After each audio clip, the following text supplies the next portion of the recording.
Assalamu alaikum. You're listening to Unity FM 93.5 and welcome to Parenting Hour. We're tuned in this evening and we're going to be talking about asylum seekers, refugees and undocumented migrants.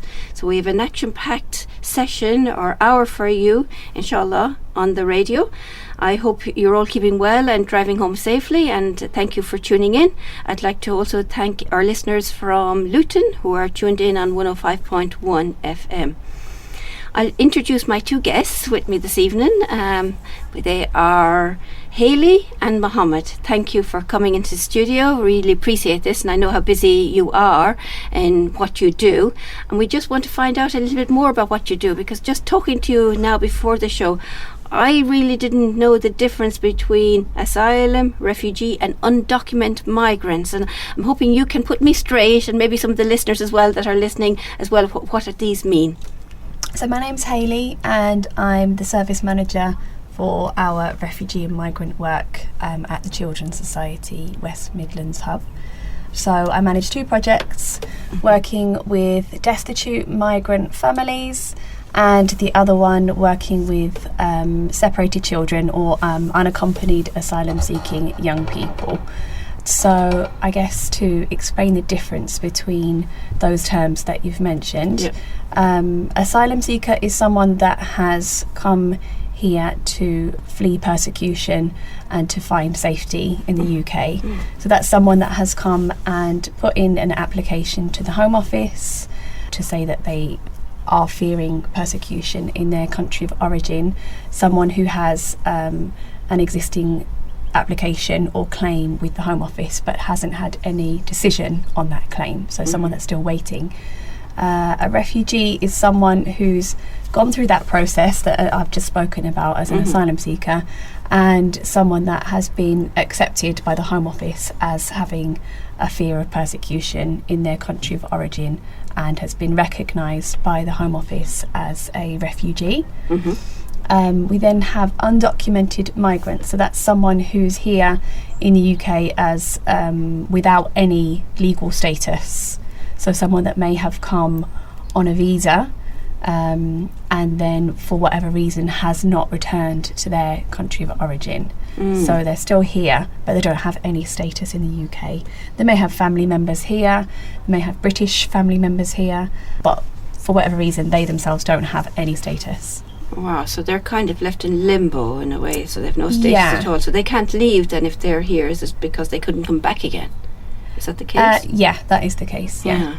Welcome to the studio, Mohammed. It's lovely having you here, and you're also working in the Children's Society. Yes, I do. I started on the project when the project sort of began 7.5 years ago. Initially, our funding was based on a report that was done by Lisa Nandy, who's the policy advisor at the time, who's now an MP for Wigan, and the manager at the time was Nicola Clark. And one of the things that came out of the report was a lot of women, especially single mothers, were prostituting themselves to sort of make a living and just to survive. So we started off the project. The project was funded for a year through the Children's Society. So I've been there from the beginning, and it's kind of evolved with what Hayley was talking about previously, with going on from working with refugees, asylum seekers, refugees, and working with undocumented migrants. Because once we sort of were working in that area, we found that there's a lot of families who don't have a voice, who are undocumented, who basically haven't got anywhere else to go, no one else to talk to. So it evolved, and Birmingham's a big area for sort of like certain communities that have people in there that who are undocumented. So yeah, I've been there since the beginning of the project. And my previous background was youth work, working with young people. So it's kind of, for me, it's kind of evolved into sort of working with the kind of client groups that we work with. A lot of our work, possibly at the moment, is to do with undocumented migrants. With regards to sort of refugees and asylum seekers, a lot of the time people have these questions. When there was a demonstration a few weeks ago when the young child died in coming over from, I think it was from Turkey. And there was a demonstration in Birmingham City Centre, and there's a lot of people who wanted to sort of do hosting for Syrian families, etc. But what you get with a lot of people who come from Syria, they get refugee status more or less quite quickly. And that's an understanding that people need to know, that if anything, there needs to be a better resettlement package, if you like, or a better understanding how to resettle people, because there's an acknowledgement that if you're coming from Syria, you're going to get refugee status more or less straight away. So you won't even be in the system for that long. It's more or less about how these families are settled into the UK. So we don't really have that much of a connection because our project work with destitute families. So we have to, or families are referred to us from a number of other organisations because they're destitute. So if you have families who are getting refugee status quite quickly, we wouldn't have that much of a contact with them or that much of a link with them. Okay, so it's other organisations that deal with them. Yeah. And you're dealing with the migrants, the undocumented migrants here. Yeah. And you mentioned that there was quite a lot of young people. That's a separate project. So we've got our helping. Yeah, we've got our Helping Further project, which works with destitute migrant families, and Moa is the project worker for that. And then we've also got our My Place project, where we work with young asylum seekers and refugees, and also young undocumented migrants. So that's a project that sort of encompasses all three different types of status. We do that through a youth club in Birmingham and a youth club in Coventry. We've got a large team of volunteers who support that youth club, and we've also got some volunteers that do some one-to-one work and befriending. We've just managed to get some additional funding for the project that we have in Coventry to employ a project worker to do more casework with the young people, and that's about making sure that the young people have an awareness of their rights and entitlements in the UK, assisting them with English language skills, and really helping them to feel settled when they're here without any family. They're here in a new country. They might have gone through a lot of trauma in their home country, and they need a lot of support, and they don't always get that from the statutory services.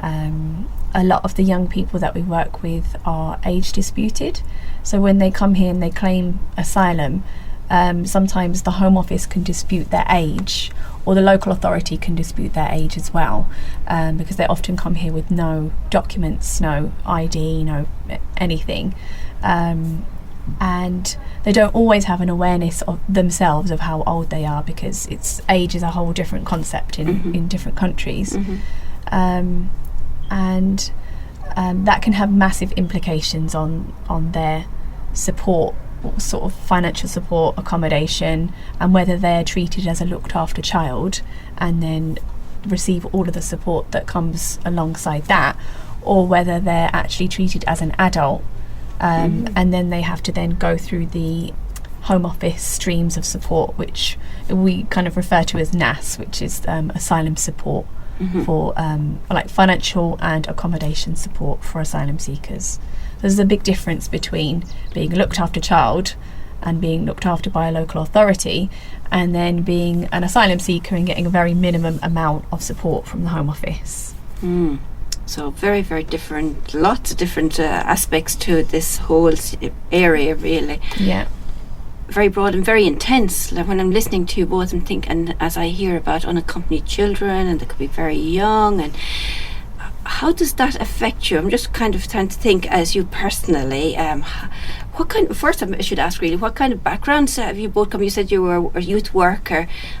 Both of you, why did you come into this area? Because this is really a demanding area. You must go home some evenings thinking, how can I face another day? You know, these children are unaccompanied people, or even if they are adults, they could be just 18, just over the age, and still quite young, still quite innocent. So what made you think of coming into this line of work? I think politically, I know that's, but politically I'm quite on the left, so this is the sort of area of work that I've always wanted to sort of work in. Previous to this, I was working in Redditch Borough Council, sort of trying to do project work based around young people who were disadvantaged, but they were considered to be a nuisance to that local authority in a sense. So this job came up, so I applied for this job. I'd been travelling for 6 months through Latin America before then as well, so it was something that I've always wanted to work with in different groups, because everyone thinks they have an idea of asylum. I mean, the papers, politicians, local people, everyone thinks that they've got an idea. The reality is that most people have no idea what goes on. We've spoken about it already, the types of migrants that you get, the issues that each group has, etc.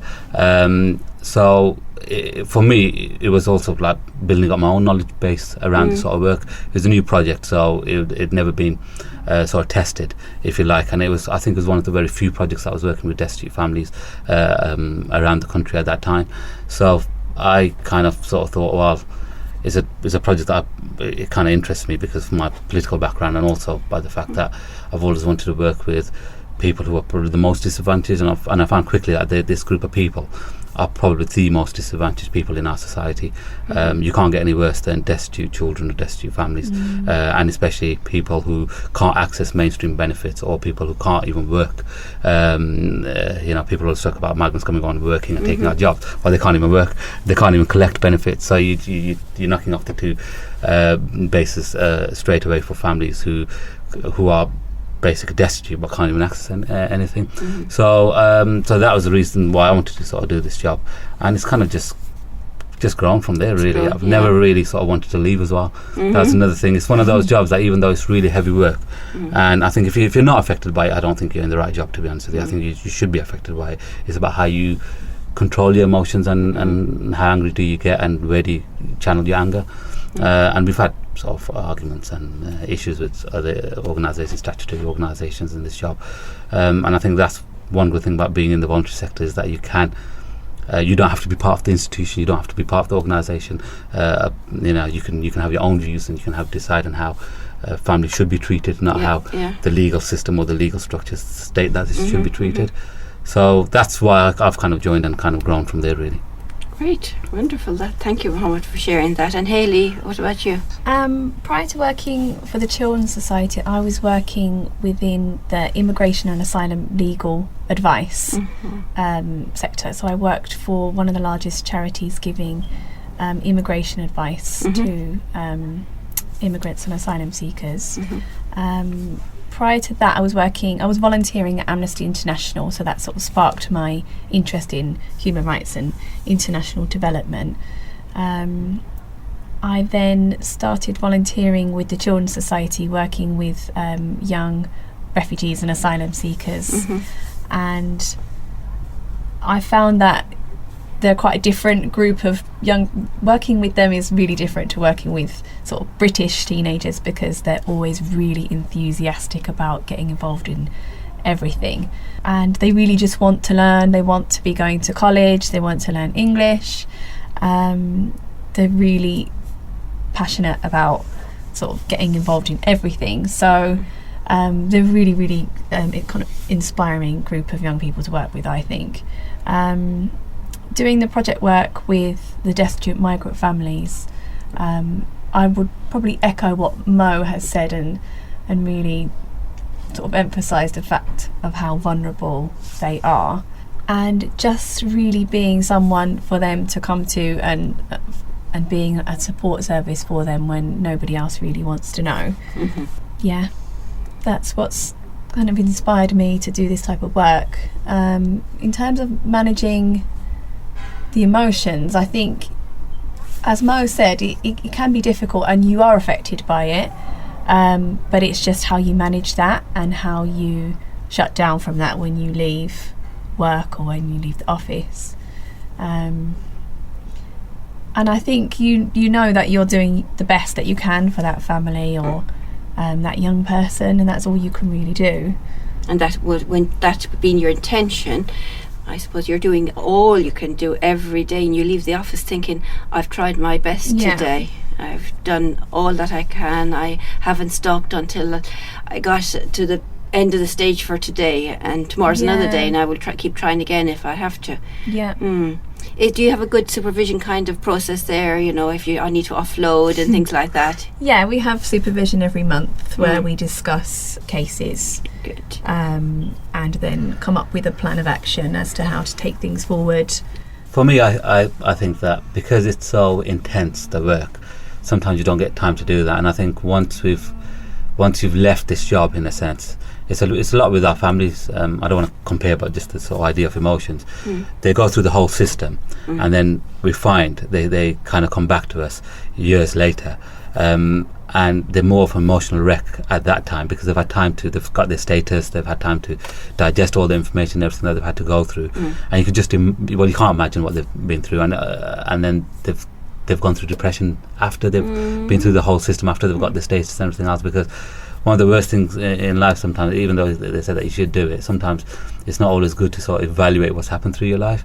And I think one of the things I believe that what will happen is once this project's finished and everything else, obviously the need will always be there, is that once you're finished as a human being, when you sat down and you're doing another job, you'll find that, well, actually, what 7 or 8 years of doing that type of work has really, I feel exhausted sometimes when I finish work. 7 or 8 years of doing that type of job, just to rethink about every single sort of client and going through every sort of emotion that you've been through. And I think I'll probably find that I'm more emotional after I've left this job rather than being in the job. So you do have to look after yourselves really, really well, and that I'm sure you're in an organisation, Children's Society, are really good at doing this. But it is an experience, and you just have to reflect, I suppose, why am I doing it? Inshallah, I'm going to get the best reward for it. I'm making my efforts and to make better family, better life for these people, whoever they are, whatever country. I'm trying to do my best for them. Indeed. I think it's hard also when I've had children since I've been doing this job, and it's remarkable how you just see the world completely differently. I mean, I thought I was, I knew it all, and this is how I was working with these young families and everything. When you have your own children, you just kind of feel, you're so blessed to have your life, and your children should be happy to have their life and everything else. And that's one thing I think in this job you want people to know, that there's people out there that have got it far worse than you, even in the UK. Yes, we often say this to our parents that are listening, actually, how many times a year are they thankful they have children?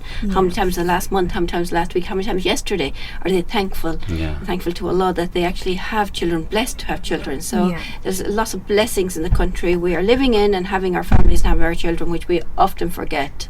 So that's great. Thank you for filling us in on the background and why you both came to do the work and what you're doing. And so you work mainly with unaccompanied migrants. Can we kind of talk a little bit more about that? What does that mean? What does an accompanied migrant mean to you that come in? Where would they come in from, or how do you know about them? So with our My Place project, we work with young asylum seekers and young refugees who are, generally speaking, unaccompanied. So that means they've come to the UK by themselves. Generally speaking, they are that entry process is facilitated by an agent, or some of the young people that we've worked with have been trafficked for some form of exploitation when they've arrived. In the past, we worked with quite a few young Vietnamese boys who were trafficked into cannabis farms. We, at the moment, the majority of the young people that we're working with are from Eritrea. We have some young Syrians, some Iranians, Afghans, some young people from different parts of Africa, but generally speaking it's Eritrea. And generally speaking, is it more males than females? Yeah, it's pretty much just males at the moment.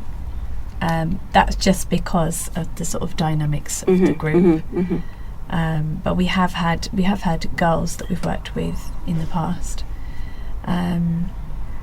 So yeah, they come here obviously on their own without any family members. Maybe some of their family members had been killed back home. So it's a huge trauma for them. They're here by themselves. They're teenagers.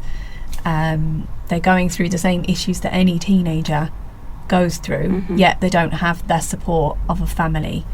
I mentioned earlier the issue of young people being age disputed. So that's when the Home Office or the local authority say that they're lying about their age. Generally speaking, they'll say that they're older than the young person says they are, and that then has an effect on that young person's entitlement to support from the local authority, which is a huge thing, because as a young person, your age is part of your identity and who you are, and for that to be questioned. So they're questioned about that. They're also questioned about what happened to them back home, their asylum claim in general, and also how they got here. So there's, as what we would say as professionals, is the culture of disbelief amongst the Home Office, amongst the local authority, amongst a lot of statutory agencies that these young people come into contact with. And I think our role in the voluntary sector is to really be that support system for that young person or that family, and to be advocating on their behalf, because they don't always understand. It's a really complex system, the asylum system. The immigration system is changing all the time. It's hard for us as professionals to keep up with it, let alone a young person who may not speak English, or for a family who doesn't understand the system here. They don't understand social care, they don't understand what they're entitled to, they don't understand what they're not entitled to. So for them it's really difficult. For us it's difficult as well, but we have that ability to find out that information, and we try and sort of navigate that complicated system for them and support them in that process. And probably they're suffering a lot of trauma, maybe physical trauma as well as emotional trauma, if they've been trafficked in, or if they came in on the back of a lorry or something like this. So the young people that we work with, mental health is a huge issue. So substance misuse, self-harm, some young people contemplating suicide. So it's really hard-hitting issues that these young people are facing. And so what would you do the first thing when you're meeting as part of your assessment?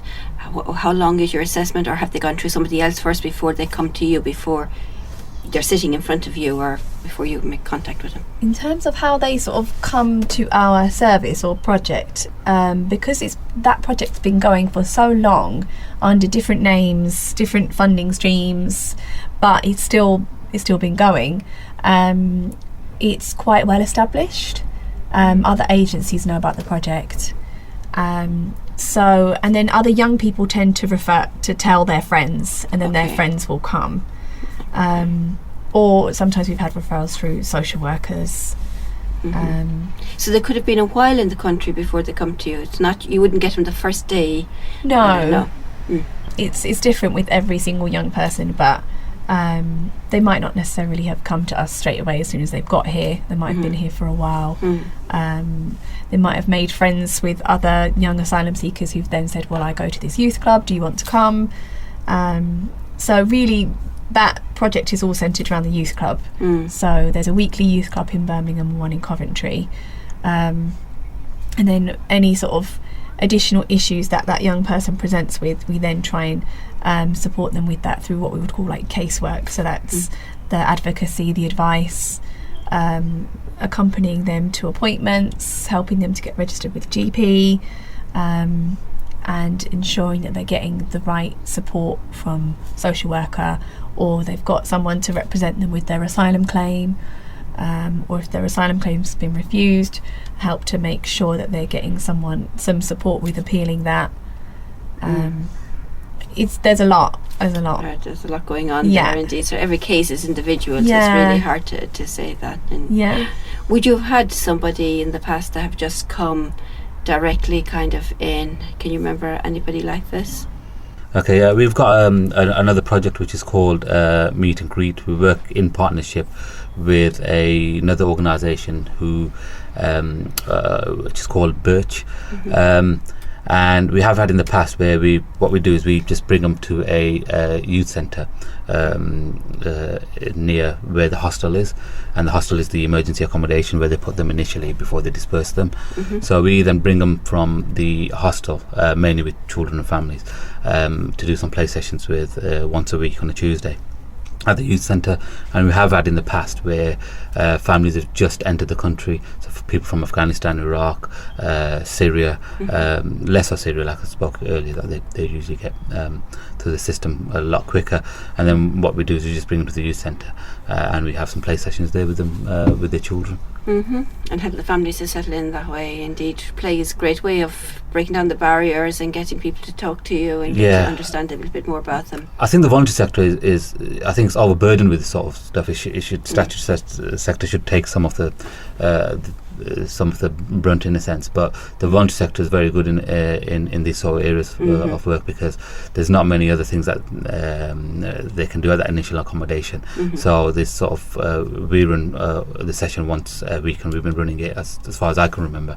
And there's other sort of organisations in the third sector that also run play sessions for families that are staying there, and a lot of the families, because they get dispersed quite quickly, I'm presuming they for a few weeks. So we always got families coming in and out of that. So we never deal with the same family. If they've got any questions, obviously we try to answer them as quickly as possible. But yeah, generally speaking, we don't work with the same families for more than 3 or 4 weeks. Okay, that sounds really interesting, and we're going into a commercial break now. So we're going to come back after the break and ask you what kind of you do with those families for 3 or 4 weeks, or how do you move on a family, or if you can give us some examples of some families that have come through your system and how they benefited from the work you do with them, inshallah. So do join in to us after this commercial break. Assalamu alaikum. Assalamu alaikum, welcome back to Unity FM 93.5. You're listening to Parenting Hour, and we're talking this evening about asylum seekers, refugees and unaccompanied migrants. And we've explained in the first half the difference between all the three of them, so I'm sure our listeners now are very clear about this. We have Haley and Muhammad with us in the studio, alhamdulillah, from the Children's Society, very experienced in this work, have been doing it for a long time, and you can hear the passion come across in their voices about their work. And they're really into this work and doing this work because they want to see people looked after and cared for in a better way. And that really comes across in the families that they work with. And we were just there over the break talking about some of the case studies that they work with. And I was thinking here in the chair as I'm listening to them, thinking, alhamdulillah, I've never experienced anything like that, and it must be terrific. Can we just tell the listeners some of the stories that you were telling us over the break? Where do we start? I think if we carry on from the meet and greet sessions that we have, a lot of the families that we work with, the mother might be pregnant. So what we decided to do was, even though we had limited funding, was to start a maternity grant for families so that they could apply or receive. It wasn't a lot of money, but just something for them to have in an initial period when they give birth, so they can buy little things like we take granted for like nappies, toiletries for the child, because a lot of them don't have Moses basket, they don't have push chairs. The grant was we used to have a grant similar to this, which started off as a one-off grant as £250, but because there was such a big need, we had to halve that to 125.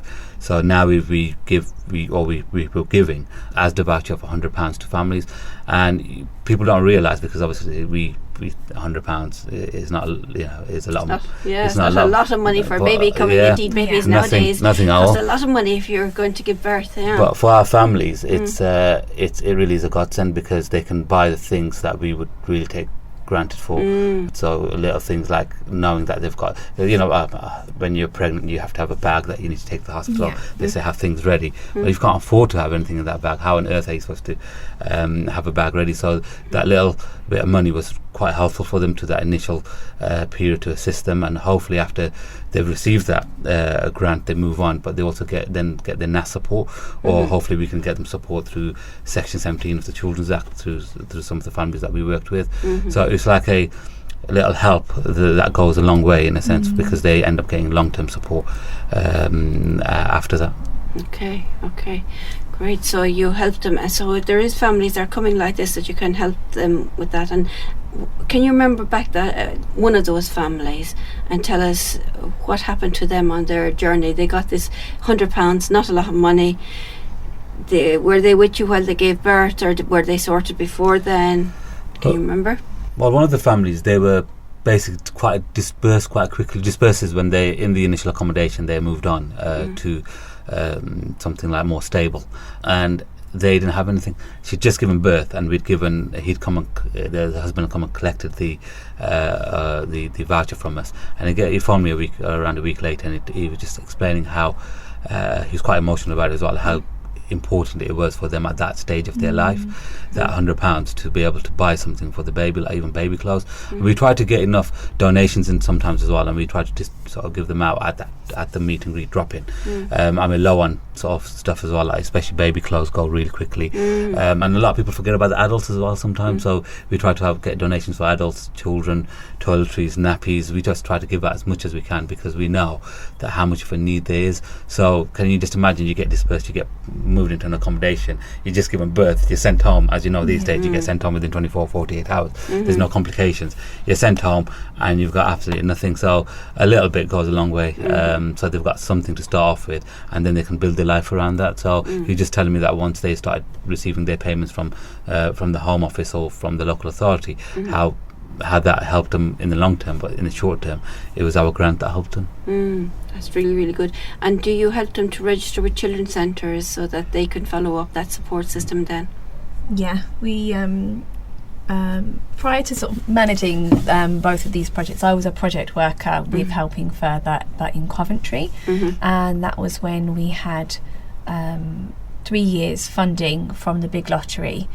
So I was doing similar sort of work as Mo does now, working with destitute migrant families. And I worked with a lot of pregnant women and generally single mothers with quite young children. So I did a lot of work with children's centres, with health professionals, trying to link those families into other forms of support, trying to help them to access play sessions, and also helping them to access support that they could be entitled to from social services. I also did a lot of support with practical items, so we managed to get big donations of items through the Children's Society internally, and we would give out those items to families, including the grant as well, the maternity grant, and it made a massive difference, as Mo has just explained. And I think myself as well, I had a child during that time, and I think being a parent, it really helps you to sort of understand what these families are going through. And just being pregnant as well, it's a time where, you know, it's something new and exciting is happening, and you want to prepare for it. You want to be preparing for that child's arrival. But when things are so unstable, say you may be, as Mo's talked about, in the initial asylum accommodation, you're not getting any financial support. It's really, really difficult, and that's where I think as a project we've sort of stepped in and provided that support, that emotional support, and also that practical support that's so important during that time. Great. And then you know, because the other organisations that you can refer on to and who's working with what as well, that will help these families in the whole process. Yeah, I think when you're working with refugees and asylum seekers and undocumented migrants, the main thing that you need to build with that young person or with that family is trust. And that's not something that comes straight away, because for the young people that I've spoken about, they don't trust easily. They've been, anyone that they've come into contact with, say someone from the Home Office or someone from the local authority, maybe they've had a negative experience, maybe they've had a positive experience, but we don't know. So they're not, they don't often trust easily. They don't trust people from authority. They don't trust people from statutory services. So for us, as working within the voluntary sector, we have that independence from statutory services, and we can really be that support network for these young people and these families. Which is great. I wonder, do they understand the difference? You know, you talk about trust, because trust is very difficult to trust somebody, that's especially if you had a long journey and you're afraid of everybody around. Do they understand that you're from the voluntary, and what does that mean, voluntary, to compare to statutory? They don't often understand that, and that's something you have to be really, really clear about from the beginning, that we're not social services, we're not the Home Office, we're not the police, we're not, and we are here to support you. So that's really how you kind of start to build that relationship, start to build that rapport, start to build that trust with young people.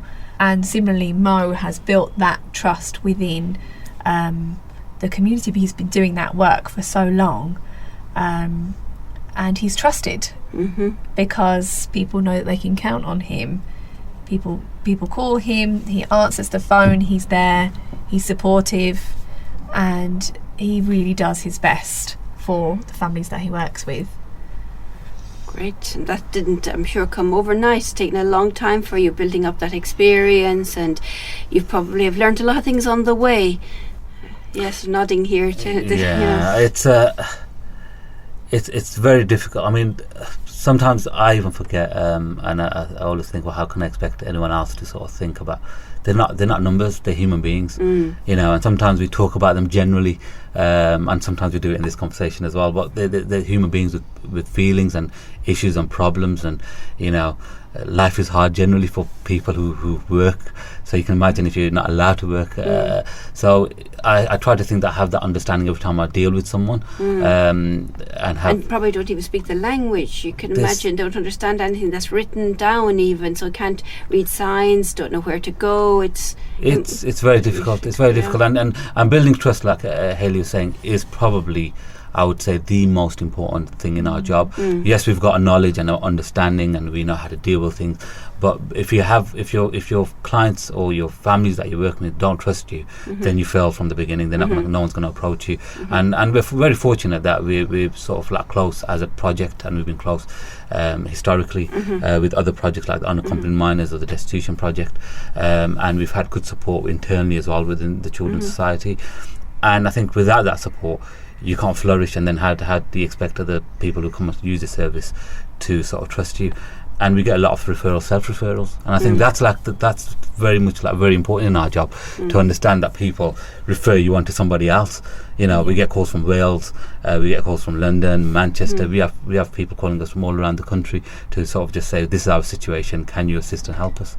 Wow, so there's a lot of positive outcomes that come from your work, which is obvious, and the case studies you've told us about. Is there things that are not so positive that come out of your work as well? We've had historical issues with other agencies where we've had to fight really damn hard to sort of get support for families.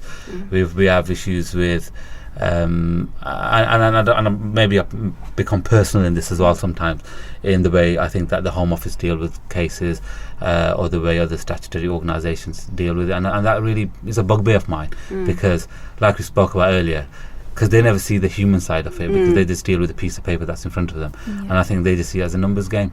And you know, when the crisis is happening in Syria, and a lot of people then start to see good migrant and bad migrant. You know, I've been through years of where undocumented migrants became popular, then became unpopular, and I think with this stuff that happened with Syria, a lot of people were like, what can we do for the Syrians? And it's like, it's great, it's absolutely wonderful, and hopefully, you know, things improve in Syria. You just pray and hope that, you know, people don't have to go through the situation that they're going through. But what it does is, it gives people an understanding of what's happening in Syria, and an understanding of what's happening with refugees and asylum seekers in Europe and everything else.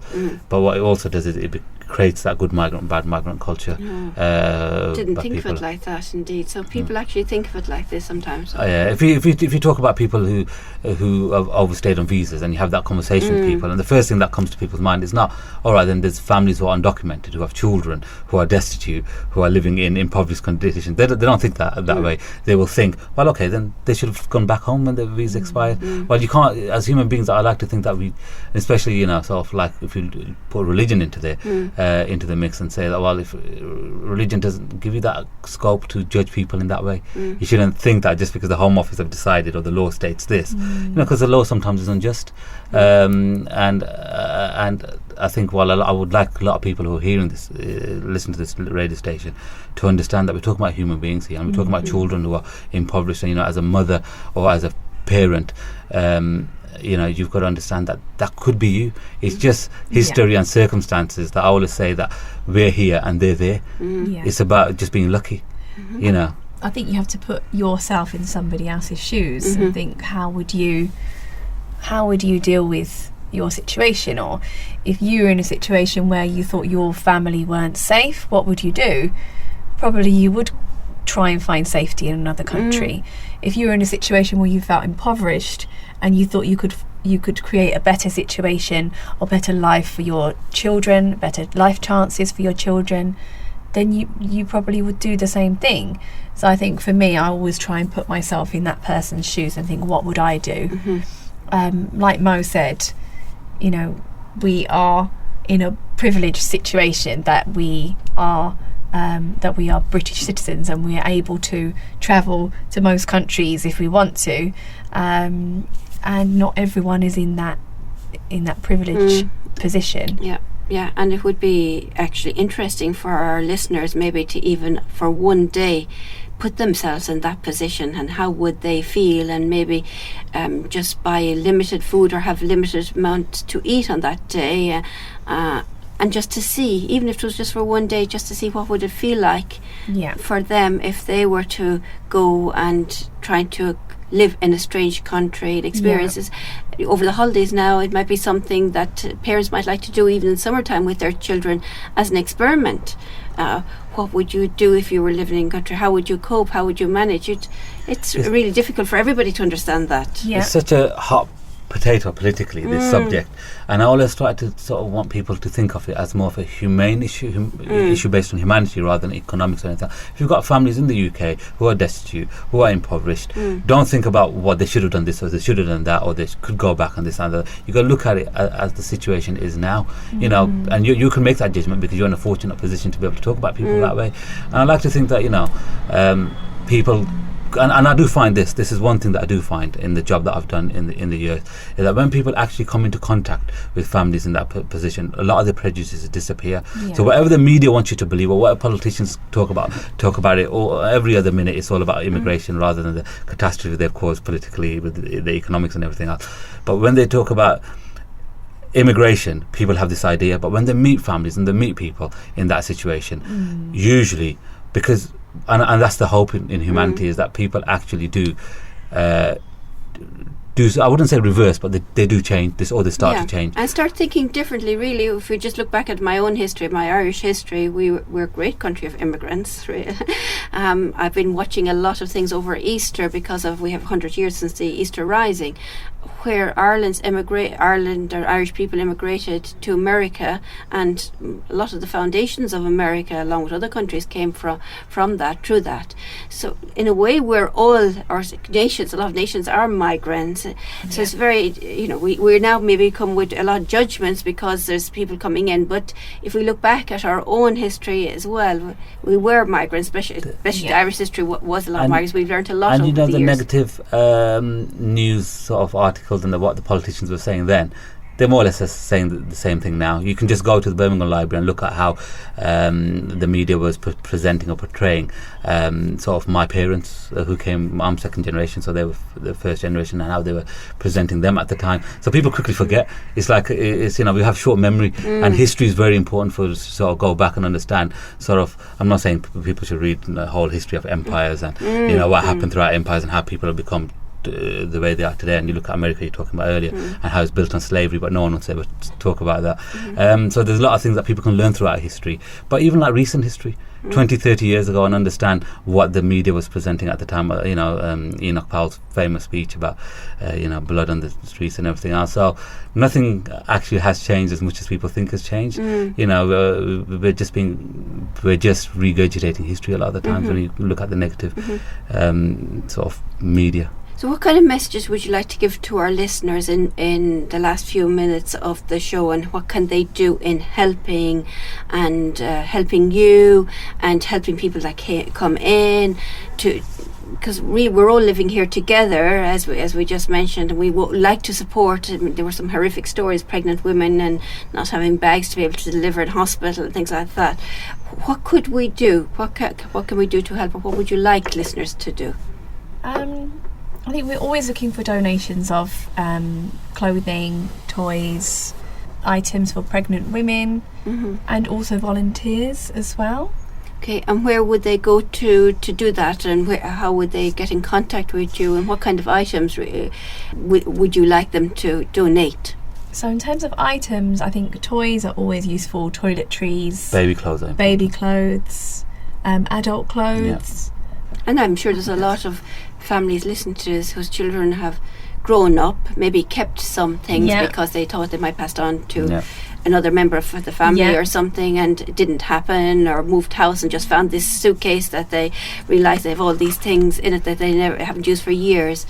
So where would they go with that? Where are you based? Are you as an organisation? How could they Yeah. get that to you? We're based in the Big Peg, in the Jewellery Quarter. So would they have to come to the Big Peg, or could they phone you, or would you collect them? We work the best way to deal with that. If I need to collect the stuff, we haven't got an issue with collecting. We've done it in the past. If they can drop it off at a place that we distribute them from, that'll be a lot more helpful and save me time from doing that. And we don't say no to anything. You got to remember, destitution. We would accept food, clothes, absolutely anything really. I don't think there's anything that we would say no to. I mean, because like they said, desperate time and desperate measures we would take. Do you have a website, a phone number that we can pass on to listeners? Yeah, our office number is 0121 212 5599. Can you just repeat that again? Yeah, it's 0121 212 5599. Great. And a website? Our website is childrensociety.org.uk. Yeah, it's a general website, www.childrensociety.org. If you Google Children's Society, I think we're quite a big organisation, it comes up. But there's a lot of projects taking place around the country, so you might not specifically get our project on the website. I mean, I'm saying that out of ignorance because I've not really gone on the website to find out if we're on there or not. I'm presuming we are as a project, but I don't know. But best way to do it is just if you call that number, ask for Hayley or Mohammed, and then we will just try the best way of to pick up whatever it is. And so what kind of food items? You mentioned food items there. Does it have to be a specific kind? We always find sort of like baby milk. I mean, I know it's expensive, and it's very rare that we get donations of baby milk, but if we could get sort of, that is very important, because some of mums who have HIV can't breastfeed, and you can imagine £10 a week just to spend on, or I don't know how much it costs, but it's a lot of money to sort of have baby milk. Baby food, yes, is helpful, because a lot of times you've got to remember families stay in hostels and they don't always have cooking facilities at those hostels. Right. And if you've got a young baby, what are you supposed to do? If you have no community support, it's very, very difficult for them to sort of feed or cook for the baby. And a lot of the times, because we sort of store tin food, is important for us, so we can give that out quite easily. Obviously, we would love to give out fresh vegetables and everything else, but it's just we don't have the capacity to store that, and it goes off quite quickly. Storing is always a problem for us. Probably most organisations and that. And if there was somebody that was listening that would like to do a little bit more in volunteering and helping out with these families and doing activities with these families, who would they contact? Would it be yourselves as well? So at the moment, we only have funding until the end of June. Oh. For that particular project, for the project that Mo works on. So that's the Helping Further project, working with destitute migrant families. So we were at one point funded by the Big Lottery for 3 years. That was when Mo was working in Birmingham as a project worker, and I was working in Coventry as a project worker. When that came to an end, we did actually shut the project down. We then managed to find some funding through Islamic Relief. So we were funded through Islamic Relief for 9 months. The hope was at that point that the local authority would tender out the work supporting these families. But that hasn't happened, and they've now decided that they don't think there's a need to do that. So we still think there's a need to support these families, and that's why we're doing it. But at the moment, we're not in a very good position in terms of funding. So past the end of June, we don't know what's going to be happening. So we're still trying to look for alternative sources of funding, but we haven't got anything concrete at the moment. So in terms of volunteering, the only volunteering opportunities that we would have at the moment would be with My Place project, which is the project working with unaccompanied asylum-seeking young people. Yeah, we can't really say any more about the play sessions and things like that. Because we just don't know. It's always been an issue funding, working with migrant groups, and we've always been on redundancy in a sense, and we've just hung in there. And amazingly, we've been around for 7. I don't think we'll last this long, but obviously the need is still there, and funding is something that we just going to have to, hopefully we can scrape something together to keep us going. Inshallah, where there's a will, there's a way, as often they say. You never know who's listening to this programme that might hear your plea for funding and know of somebody else. Indeed, you're doing your best in trying to get the message out there. It was great, mashallah, that Islamic Relief did fund you for this project, because they are looking after more projects now in the UK, which is really good for them. But there might be another funding body out there, or a business that might say, okay, can we just take on something for them as their part of their social giving back, which would be excellent. If anybody is listening to this, we'd be very happy to talk to them. Show us the money, as they say. It's really good to keep this project going until at least maybe the government might change their mind then in the future. So we still want to keep it going, and there's a lot of destitute people out there that do need your help.